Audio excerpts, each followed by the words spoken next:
So who is Christopher Watts, and why do you care? People care because we want to try to understand the psychology behind why something like this would happen, and then hopes that we can help prevent it in the future. Overall, it's curiosity. Number two. Number three is because it's an interesting story and to learn about, and we're curious people. As human beings, we're curious about the events that take place in this world. So I don't want to see it in the comments section about like who the hell is this guy, or why do we care about this, but all right, so who is Christopher Watts and what took place? Here's a brief synopsis of what took place. August 13th of this year, Christopher Watts said that he came home and after going to work, Shanann, his wife, best friend, reported her missing because she failed to show up for a doctor's appointment that day on the 13th. She reported her missing and asked the police to go by and do a wellness check on her. When the police went by, they did not see anyone at the house. They were unable to see into the garage. Now there are reports about people who boosted up children to look into a window that's like 11.5 feet up off the ground into the garage, and they supposedly saw a car in there, her car in there. But yeah, those reports are completely unsubstantiated. There is no proof of that at all. When the garage was opened by the police later on, when they did an investigation, you definitely saw her car in it then. So I think people are confused when they actually saw the car in the garage. But on August 13th, Shanann Watts disappeared along with her two children, 4-year-old Bella and 3-year-old Celeste. And Shanann was 15 weeks pregnant at the time with her unborn son, Nico. N-I-C-O is how you spell that. And Christopher Watts then went on national television begging and pleading for someone to return them to the home. A couple days later, it turns out that we find out that he knew where they were all along. He admitted to killing Shanann, strangling her to death, and thus ending her life and the life of his unborn son. And he says that he did it because he snapped and he saw her strangling the one girl on the baby monitor, and the other one was already, he assumed, dead because she was blue. He then took the bodies to his place of employment, an oil field, dug a shallow grave for his wife, and put her in it, and then carried his children to the top rings of an oil tank that holds a mixture of crude oil sludge and acid, and dumped both of his girls in it. That is a brief synopsis of the case. The rest of this that is going to happen, I'm going to humanize the victims in this case and give you a little bit of more background on who Christopher Watts is, who Shanann was, and the circumstances behind their finances, their home life, and everything else that I can dig up. I'm trying to do the most comprehensive video on them. Now, you can bet your last dollar within a week, parts of this video will be cut up in little pieces, and they will be all over YouTube and on other social media, and people will be claiming it for themselves. That's one of the other reasons why I won't give out my sources. And I'll tell you right now, when it comes to my sources on what the girls liked and what the girls' life was like, I will not give up that source. Thank you.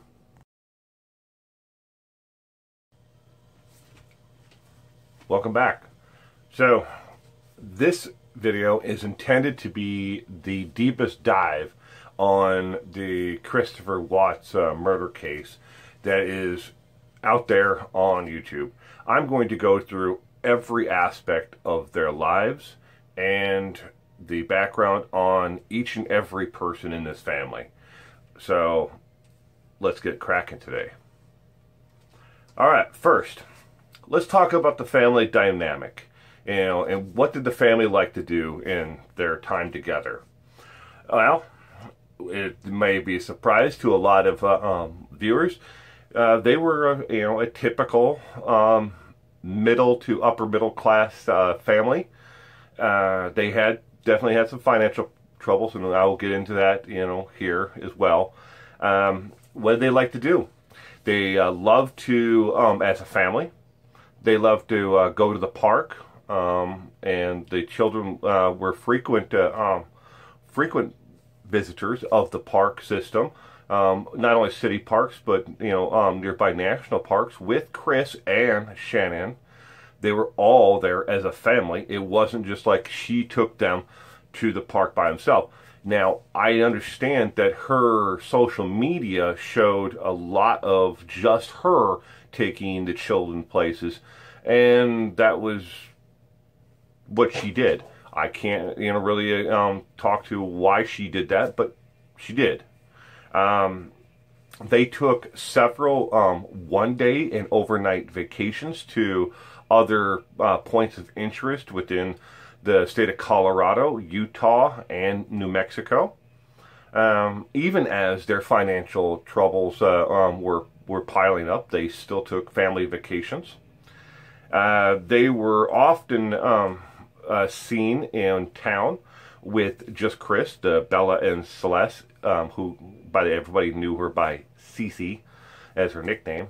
Cece and Bella would often be with Chris, and he took them on outings to the store and to get ice cream at a local restaurant establishment where they did something like 16 flavors of ice cream. Soft serve ice cream, obviously. But he was a frequent there just taking the kids out by themselves without Shannon. They were often, as a family, visitors, customers, frequent customers of a couple of different restaurants in the Greeley, Colorado area, along with Frederick. Not much there in Frederick, being a suburb, but Greeley's a little bit larger, and they were all known to be there as a family. And they didn't have a routine where they're always there on Fridays or Saturdays, but they were frequent enough that the owner and employees of those, the ice cream parlor and the restaurant, separate locations and separate owners, but they knew them on a first name basis. So they were just a typical, upper middle, income family, doing what they do, raising their children. So I know a lot of the social media news out there wants to portray Chris as, distancing himself from the children and from Shannon. That may have come later on, but in the first part of this, we're talking about, what did they do as a family, and what did they enjoy doing. Next, we will get into a little bit of background on the children and Shannon, because we need to make sure that everyone's voice is heard in this entire thing. So, next is the second part on the children and Shannon.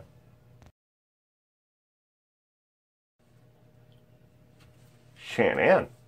Who was Shannon? Shannon graduated from Pinecrest High School in Southern Pines, North Carolina. Shannon was a good student, well loved by her classmates and those around her. She had lifelong friends. One friend even followed out to Colorado, and they picked up their friendship right where they left off, during the move.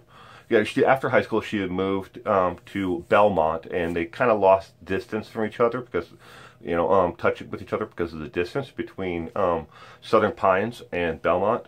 But they rekindled their friendship back, when they met up again in Colorado. Again, she was an active member of her groups in school. She took part in theater. She took part also in other extracurricular activities, some sports, but she was just a typical teenager growing up into adolescence, and nothing out of the ordinary that would strike you that that she had issues. Yes, she did have some on and off again relationships with different men. As she grew up, she had boyfriends and alike, but she did have a couple that were not one but two relationships that she would confide in friends in. Were not exactly what you call the best relationships.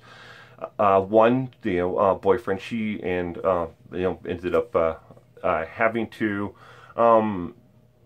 basically get her brother involved and to tell this young man to get the hell out of here. And things like that did kind of go on a little bit more when she became older. She seemed to, according to one of her friends, she liked the bad boy, the guy from the other side of the tracks necessarily, the rebel. She liked that type of individual, but she also liked one that was ambitious and who had a future. So, it's not surprising that she would eventually, fall in love and marry, Christopher Lee Watts. So, something interesting about the Shanann and Chris. Shortly, they met on Facebook, of all places. Yes, that's how they originally met each other and started dating, because they met on Facebook through mutual friends.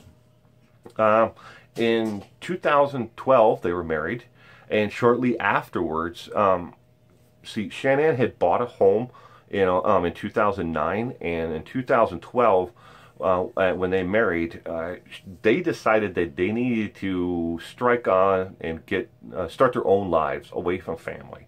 They purposely chose states that were away from where they were. Now, you need to understand that part. They made the conscious effort to apply for jobs and to move out of the area from where they were. Okay? Chris got the job with Anacardo Petroleum. He was hired when he still lived in North Carolina. That brought him from North Carolina all the way to Colorado. It was a dream that they wanted that. They sought that out.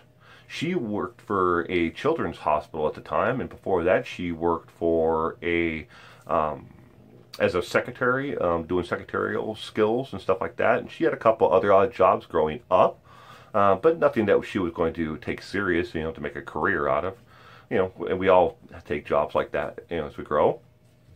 But when they got that job in Frederick to move out to Colorado, they left their entire house behind. They left all the furniture, they left all the personal effects except for the pictures on the wall and the clothing. They left the bedding, they left the dishes, they left everything. They just left. It's according to the family who had to clear out her place after she left. So, that's not normal. Normally people pack things up when they move across the United States and rent a U-Haul, or at least put some, personal effect things you're going to need first in the trunk of your car, even if you only have a car. But they left everything behind except for they took the pictures off the wall and they took their clothing, and that was it. And then they were gone to Colorado. So that's a little bit about Shanann. Well, I should also add, in there that she was a loving mother. She adored her two little girls, and she, was looking forward, immensely looking forward to the birth of her son. And we already know what the rest of the outcome of this case is. But all right, that's a little bit about Shanann. Now,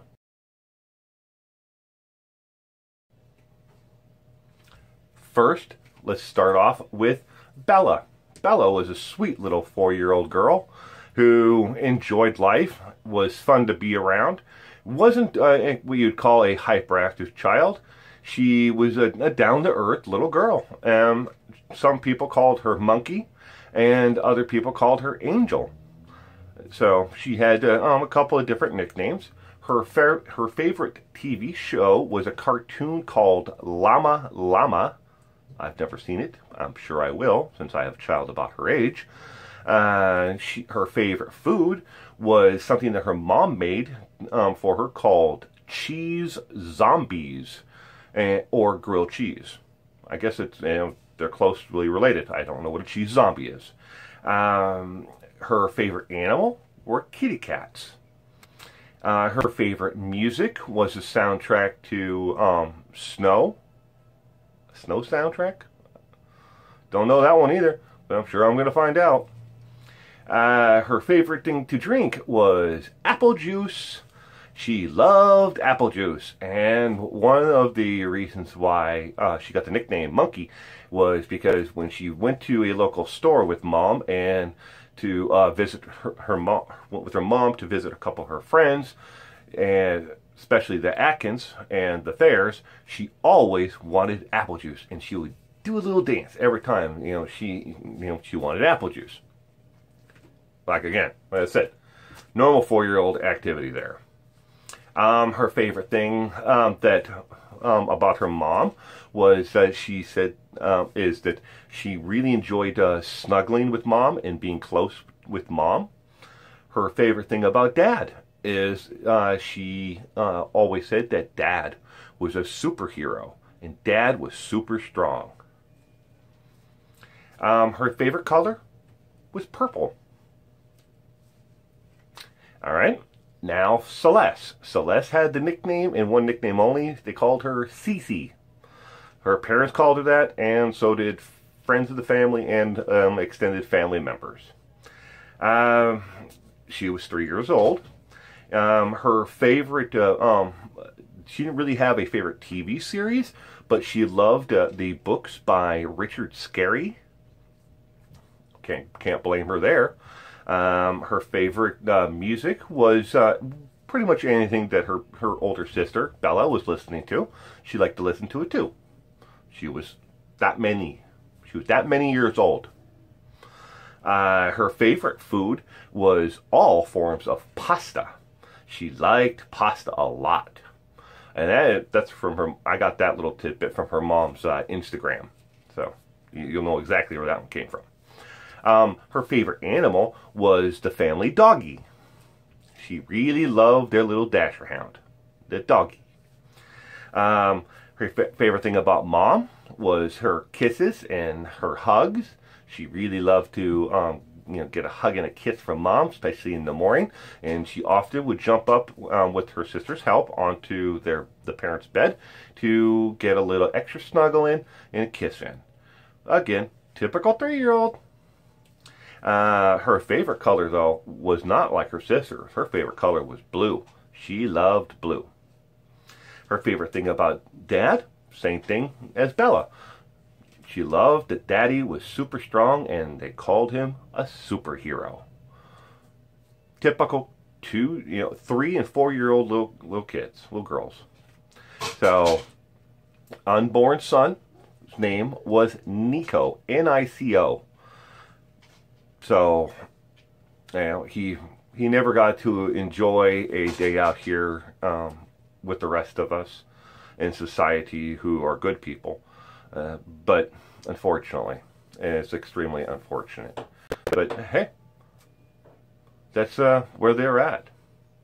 So, all right. So that's a little bit about the kids. Next, their finances. We all heard, and we've seen things here and there on the internet about they had a lot of financial difficulties. Everything when they moved to Colorado started off really good. Chris was making right around $100,000 a year when they first started off, but then as the economy tanked and the price of crude oil and gasoline dropped, they started cutting back at work. They said, look, instead of laying him off, they just cut his hours back, which then reduced his income, and he wasn't able to float the family by themselves. Shanann later on would take a job with Level, L-E-V-E-L, vel level.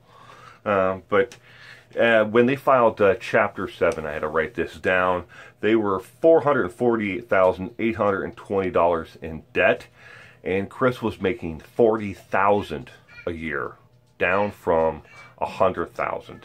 And I mean, it had gone down over year after year after year. It kept on going down, and one of the reasons why Shanann originally took the job was because she became an independent contractor, and she was able to spend time at home. She didn't have to pay for daycare, and she could work, and she could, the harder she worked, the more money she would make. So that was something that really interested her, and she stuck with it all the way up until obviously the day that she died.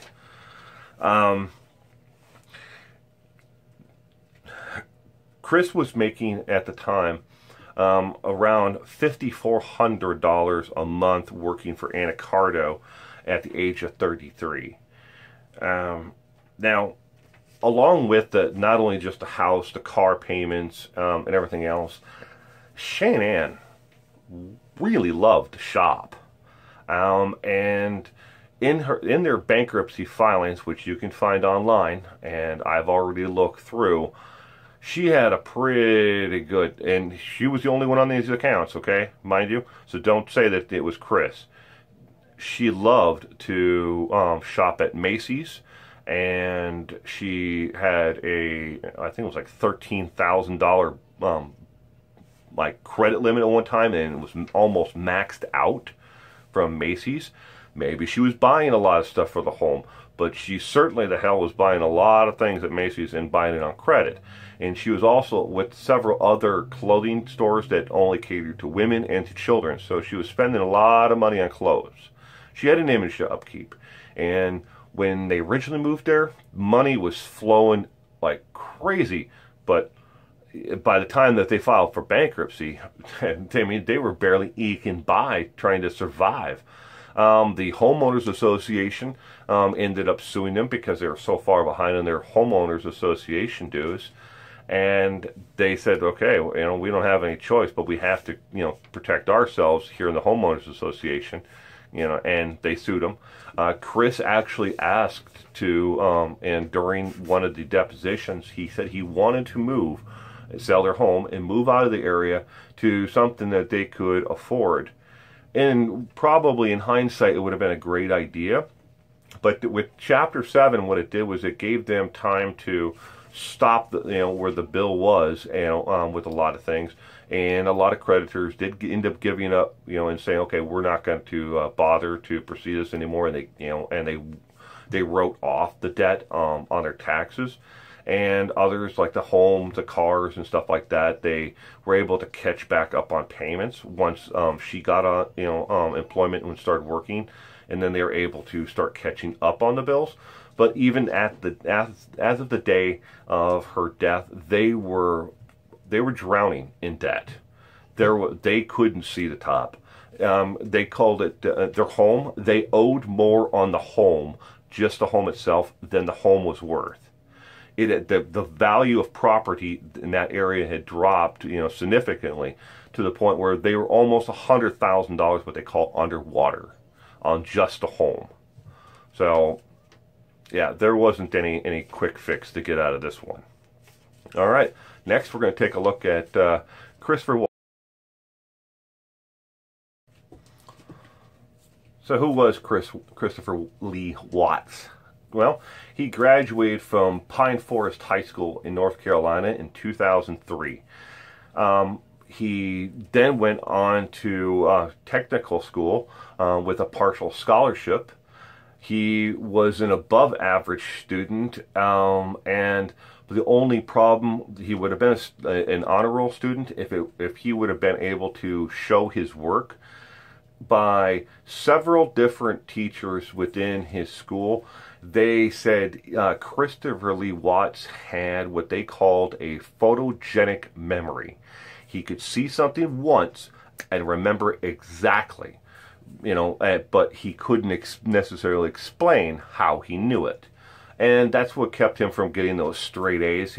So he had all through high school, he had several A's and then a couple of B's. He never fell much below that. He was interested in auto mechanics, and he really excelled there. And that's one of the, where he got his scholarship from, was to go to technical school. Him and another one of his friends won a $1,000 scholarship, and then later on he won a grant to finish out most of his school. He aspired eventually to become a NASCAR technician, working in the pits, being part of a pit crew. But that never really took off because, shortly after meeting Shannon, they both decided that they wanted to get the heck out of North Carolina and move on and start their lives somewhere else. He got the job at Anacardo, gave up basically on his dreams, and went to work in the oil and petroleum industry out in North Carolina, where he would stay until the tragic events that we're covering. He had quite a few friends, and it was very popular in high school. Not just with the girls, but with the boys. He had friends from all different socioeconomic levels and different cliques within high school, and he remained friends with them all the way up till the actual day that what happened. He met Shannon on Facebook in 2010, and their relationship started off quickly, and within 2 years they were married, and they quickly then moved on to Colorado. It was like bam, bam, bam, bam. Within like a 3-year period there, he was everything. He gave up on his dreams, quit school, married Shannon, and started working in an industry he had really no desire to ever be in. Did that play into what he did? We don't know. It may have. He may have felt like he was overwhelmed and life wasn't going in the direction he wanted. But he had options. I'm not taking away from his culpability in this, by saying, she drove him to it or anybody drove him to this. He is responsible 100% for what he did. And he is the only one responsible. All right. Next, we'll talk about friends and the family a little bit more. And then we'll get into some myths and more news about where this case is going.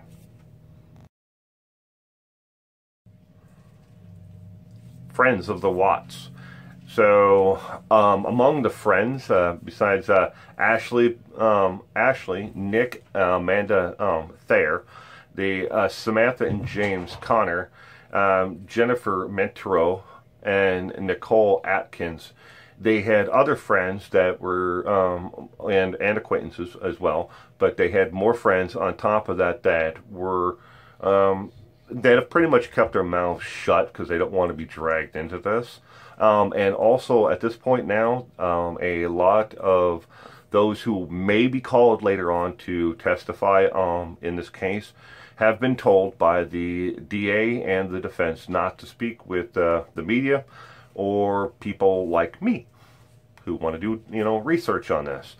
Now, there is somebody who is, though, fishing around in the background for information on this, and they believe that there is someone who is writing a book on this, or maybe is researching it probably for a book. I would not be surprised by a couple of books come out about this shortly after the verdict of the case wraps up, and if we don't get a TV movie on Lifetime or something in between there, or afterwards, I would be really surprised, because this is, we're talking, this murder case is more popular than the Scott Peterson case. Now, and I say that because the Scott Peterson case, it had, on a scale of the Nielsen's ratings, it was about here. This case is up here because of the dynamic and some of the things that people have jumped on board and made claims of in this case. But we'll get into those myths a little bit later on. But back to the family friends. couples of the friends. The Thayers in particular were both the husband and wife were both they were friends of Chris and her Shannon's, and there were quite a few times where the James and Nick and Chris, the three guys, would go out for a beer. And there were other times when the ladies would all get together and go have a pedicure and spa day. But it was things like that, and they had friends that they did things with that didn't necessarily associate with the kids. The night that Shanann and them went missing, it was the Thayer family, Nick and Amanda, who offered up their own home for Chris to come into, because their very first statement once he was arrested on this was they didn't think he was ever capable of doing anything like this. And both of them said that he adored those little girls and he loved her. Now, when asked about possible extramarital affairs, every one of those friends I just read off at the beginning of this part said they don't believe it. If there was, they had no idea about it, because he adored her. He really adored Shanann, and why would he have gone off and had an affair with somebody else when he was so in love with her and that family dynamic that he had with the two girls, and he was happy. By according to Amanda Thayer, he was ecstatic about the fact that he was going to have a boy. He may not have looked all that great and positive. I know a lot of people are trying to read into the videos that she posted. It looks like he's just kind of standing there like, when he found out that he was having a boy.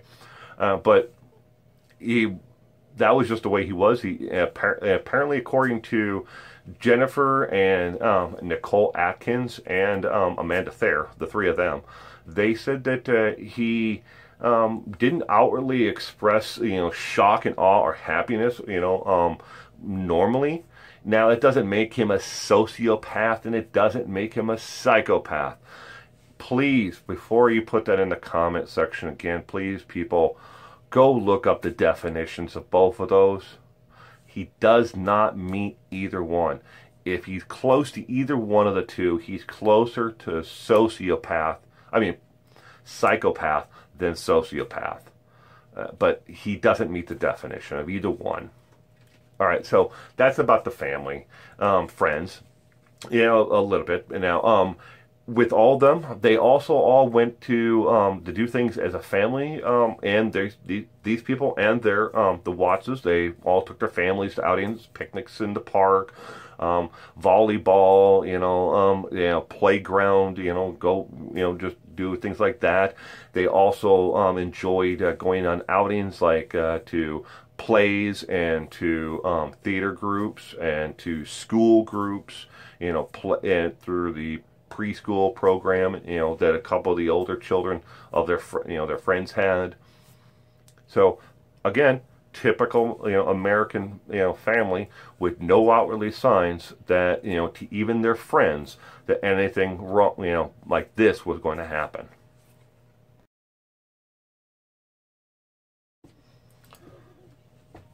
Myths, things that are being reported in national and regional news outlets, newspapers, print of all forms, and on social media that are absolutely not true about Christopher Watts, Shanann Watts, or the children. My gosh, there is a lot of it out there. Let's start with number one on my list. Christopher Watts was fired for theft or illegal use of company property. Absolutely false. He was fired, according to a fellow coworker, for showing up late constantly for work, and also for poor on-the-job performance, especially within the last year and a half. That's why he was fired. Why was he late for work a lot? It was because it just happened to be that way. If you have children, how it's hard to sometimes get out the door and get to work on time. but apparently the company just didn't care.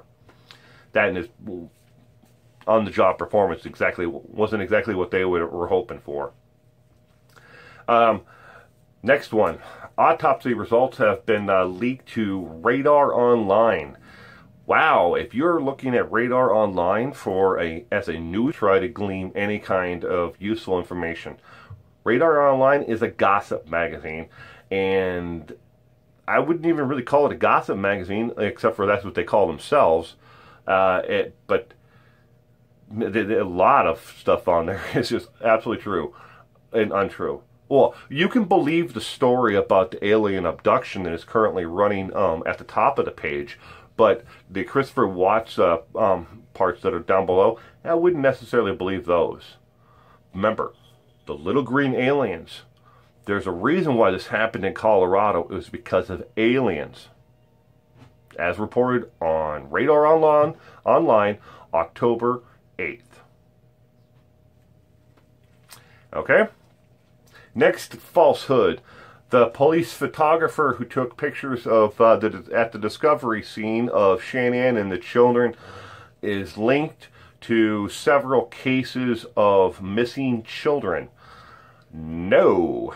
He has only been with the Frederick Police Department for 1 year. He worked for the State Patrol before that, and he has only investigated homicide and murder cases up until that point. This is only the third time he's ever been called in to do photographs for the Frederick Police Department as a case that pertained to children. So, no. False again. Again, internet rumors. Next one. A psychic has been working with the Frederick Police Department and is from the Greeley, Colorado area, and she knows exactly how this all happened because she saw it in her spiritual rocks. I don't want to make fun of everybody who believes in psychics and astrology and all that, but wow. False. How about I just say that? False. Next one. Christopher Watts called someone else besides his father and told the police he was calling his father and spoke with them, and it is believed that the call was to his lover. False. The police called on a landline to his father and then handed him the phone and then stepped out of the room and stopped recording. Then he confessed after they came back in. Next one is that Shanann and Chris were both swingers and that they frequented a swingers club and meetups several times, and that Shanann was not into it as much as Chris, but she was more interested in relationships with women and women only. False. According to, she goes by the name The Rose, who is the chapter person for the Frederick and Greeley, Colorado area swingers club. Neither one of them have ever been to a single one of their meetups or gatherings. And she has no idea where that rumor came from. And whoever is spreading it, she said, is absolutely full of beep. Yeah. Next one. Christopher Watts had an affair with not one, but up to 5 different women who have posted on Twitter and on other social media sites that they had on and off again affairs with Chris. I'm not going to dignify their names or post pictures of their tweets, but they're all false. The only possible affair that Chris had that is substantiated even remotely is with a coworker. That goes for also the homosexual relationship that he may have had. Yeah, that individual does not wish to cooperate with the police anymore after they said he could be brought up on charges for falsifying a police and making out a false police statement. That's the truth there on that last part. All the affairs that people keep on posting online are false. Next one. Shanann had an affair with someone named Dan. Again, how vague can you make that? Okay? According to, reported that she may have had an affair with someone named Dan. I don't know how the hell you even associate that or disprove or prove it if you just have a first name. So I'm going to go with false on that one until it's proven otherwise. May come out in the case later on that she had a friend named Dan who was actually a Danielle, and she had an affair, as in she had an emotional affair with a friend because this friend was more supportive. Maybe it might sound like that. We don't know. We're just guessing. Next one is that Christopher Watts was a gun hoarder. He hoarded massive amounts of weapons and ammunition. Nope. No guns in the house at all. That the police confiscated when they came to the home. Well, that does it for myths at this point.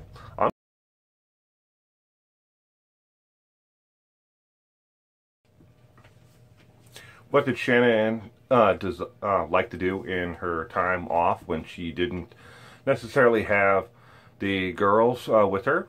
Well, we all know she was an avid fan of and liked her self-appearance. She liked to get pedicures, manicures, go to her friend's tanning salon at home. She enjoyed crafts and like photo album making. There's a name for that, but I don't know what it's called. She also enjoyed doing other light things, reusing things and making things for her daughters and for Chris. And that's what she liked to do in her spare time. She also was an avid reader, and she liked to educate herself on a myriad of different subjects. So that's what she liked to do in her off time.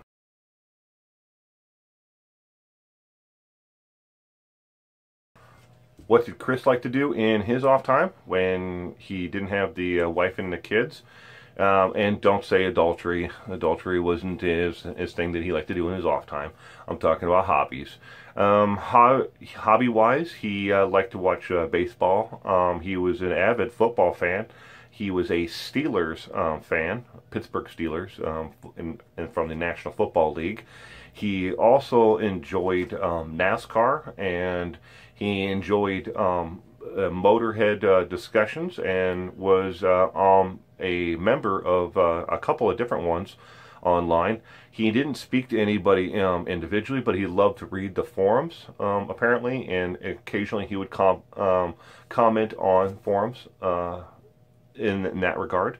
But he didn't really have a lot of outwardly things. He did enjoy going out for a beer occasionally with his friends, but that was rarity, maybe once a month, if that. He was never a heavy drinker. I could not find anything in his past history that said that he or Shanann ever used illicit drugs. And that was not one of the reasons why they moved to Colorado, because of legalization of marijuana there. So those people who are guessing that are just wrong.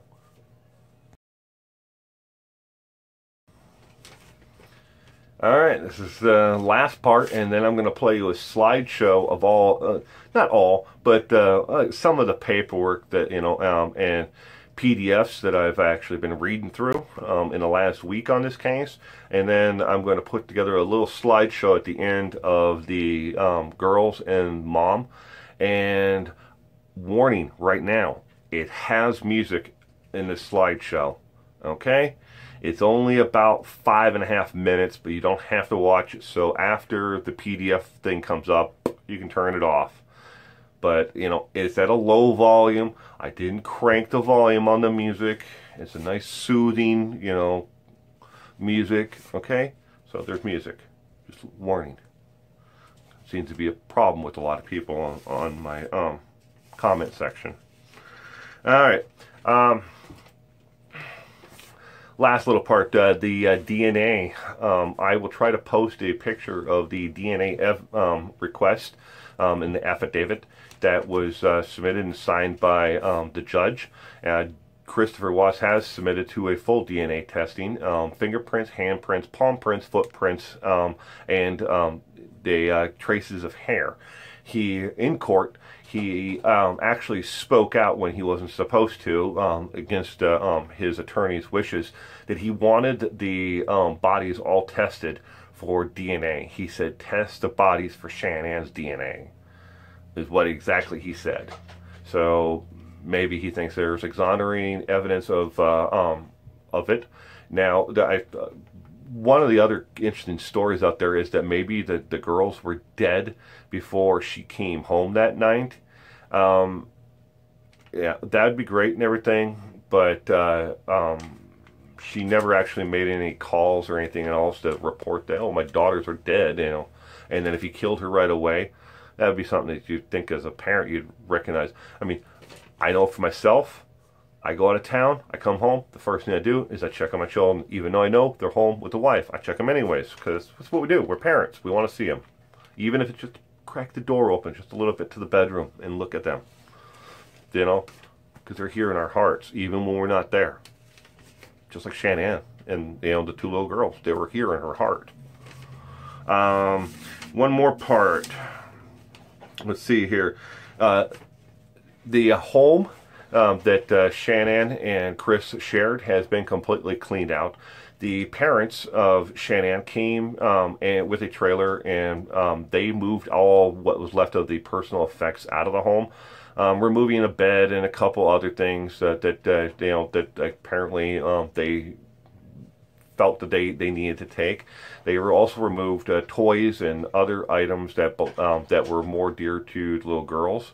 And word for you might as well sit down and grab yourself a couple tissues, because the slideshow is going to be about the girls and then the funeral. Okay, I should have probably told you about that as well. But they've cleaned out the house. The house is completely empty. The rest of the items that they didn't want have been taken and donated to a local charity organization. And some of it, then additional items went to Goodwill of America. So it's all gone. There's nothing left in the house. You know, the house has been vandalized by sick, twisted people. Have been chipping off pieces of the brick from the facade of the killer's home. Yes, believe it or not, there are people out there who collect this weird rapid crap, and they sell it on, you know, they can't sell it on eBay or a place else like that, but they do sell it on individual websites, you know, pieces of brick. It's like after the 9/11 attacks and the rubble from the two towers, people collected up pieces of concrete and they started selling them online from the 9/11 attack. But they did it. They're doing it here too. Flowers have been ripped out of the yard. Pieces of the tree in the front yard and the leaves from the tree have been collected by people who have been, you know, using the ruse of putting a gift out, you know, for the memorial, and then they go and they grab a whole bunch of leaves off the tree really quickly. The police have been doing, you know, they stepped up drive-bys of the home to try to ward people off from it, you know, from, you know, stealing parts of the home. Yeah. The home is currently owned by the bank. They foreclosed on it, obviously. No one's going to be making any payments on it. And another thing I should add is there was no extenuating like life insurance beyond like burial insurance for the little girls and for Shannon. They didn't have like $4 or $5 million worth of insurance like some people have been, you know, guessing online. So the motive of the murders was not financial.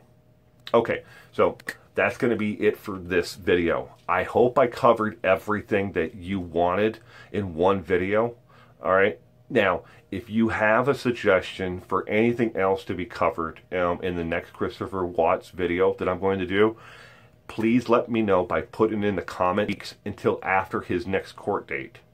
And that hearing then is only a motion hearing, so it may not even happen then. It may be 3 weeks before I have another one, unless something dire comes up in between now and then that needs to be covered. Now, I'm telling you right now, if you go on YouTube and you do a search of this, you're going to find quite a few other people who have been stealing my content. I am putting this video out first. Today is Thursday, and you can guarantee by Monday of next week there will be at least 2, if not 3 people who will steal the slideshow and the videos. And some of them are not even really good. If you look in the upper right hand corner where it says 401 now, they've blocked it out with a square block of black that doesn't go with the side panels. Hey, that's the world we live in. People, people want to accuse me of making money off it, which I'm not, and they want to steal my videos and my content, my sources, and everything else. This is why I'm not giving up my sources. It doesn't matter if you contact me privately through Facebook and through the group there or on Twitter. I'm not going to give you my sources. I am not a reporter. I am not an investigator. I mean, I may be an amateur sleuth, and I may look into these things a little bit farther than anybody else, but it's nothing that anybody else can do. If you want to steal my stuff, hey, if you ask me, I'll send you the link to it, or I'll send you the raw footage. You can use it yourself. There's no reason to steal it and then try to cover it up. But I really do appreciate each and every one of my subscribers out there. If you haven't become a subscriber, I would really appreciate you becoming a subscriber. Comment. You stay safe out there, America.